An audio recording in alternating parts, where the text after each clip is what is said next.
فاطمہ بنت منذر نے خبر دی، ان سے حضرت اسماء بنت ابی بکر رضی اللہ عنہا نے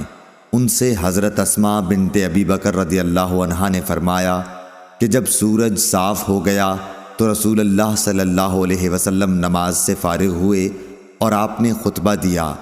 پہلے اللہ تعالیٰ کی شان کے مطابق اس کی تعریف کی، اس کے بعد فرمایا اما بعد۔ صحیح بخاری حدیث نمبر 1061۔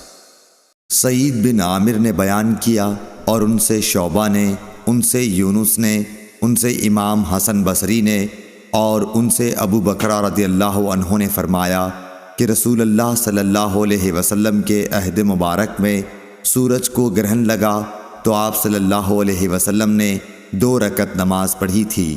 صحیح بخاری حدیث نمبر 1062۔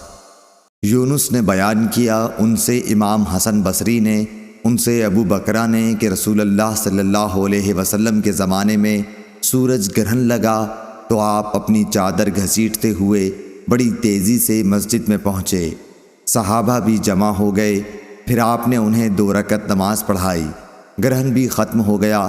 اس کے بعد آپ نے فرمایا کہ سورج اور چاند اللہ تعالیٰ کی نشانیوں میں سے 2 نشانیاں ہیں، اور ان میں گرہن کسی کی موت پر نہیں لگتا، اس لیے جب گرہن لگے تو اس وقت تک نماز اور دعا میں مشغول رہو جب تک یہ صاف نہ ہو جائے۔ یہ آپ نے اس لیے فرمایا کہ نبی کریم صلی اللہ علیہ وسلم کے ایک صاحبزادے ابراہیم رضی اللہ عنہ کی وفات اسی دن ہوئی تھی، اور بعض لوگ ان کے متعلق کہنے لگے کہ گرہن ان کی موت پر لگا ہے۔ صحیح بخاری حدیث نمبر 1063۔ سفیان ثوری نے بیان کیا، ان سے یحییٰ بن سعید انصاری نے، ان سے عمرہ نے، ان سے حضرت عائشہ رضی اللہ عنہا نے کہ نبی کریم صلی اللہ علیہ وسلم نے سورج گرہن کی 2 رکعتوں میں 4 رکوع کیے اور پہلی رکعت دوسری رکعت سے لمبی تھی۔